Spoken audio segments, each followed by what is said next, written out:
things that are not physical yet are real, and prove to us and show us something kind of profound about reality that I think, as you're kind of more generally speaking here, Doctor, saying like we can't just full-fledged accept materialism on its front because it's deeply flawed. Logically, yes, it's flawed, but also just like experientially, it seems to be lacking as well.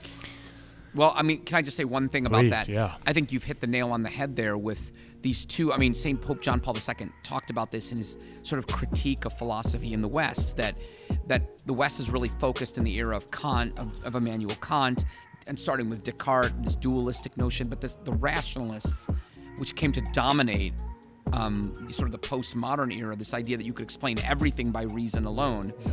And he sharply criticized this. And on the other hand, he criticized some of the German philosophers for saying, hey, it's all about experience. And instead he said, look, what reality is that we can extract truths from our experience. That part of the moral life cannot be neglected.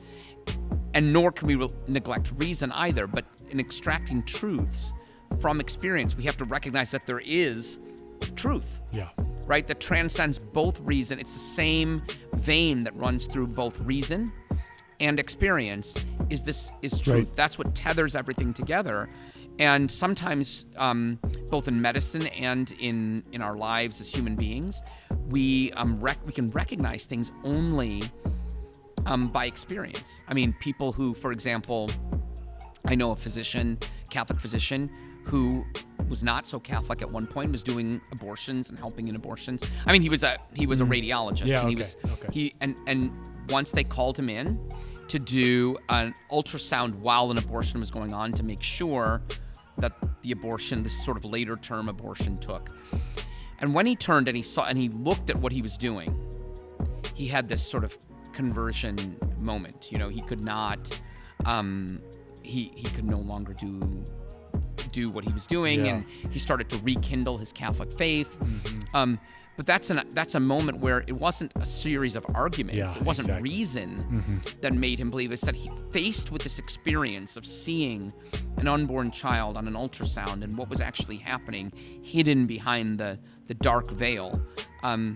He saw truth. He grasped the truth. And I think we need to be, that experience kind of is a way to penetrate some arees that are cloudy to us, and that we don't like to reflect on our experience as moral beings. Yeah. Wow. That's I've heard of similar stories like that, but it's so true. It's like, how many arguments might he have heard in his life about abortion, but now it's this moment. Yes.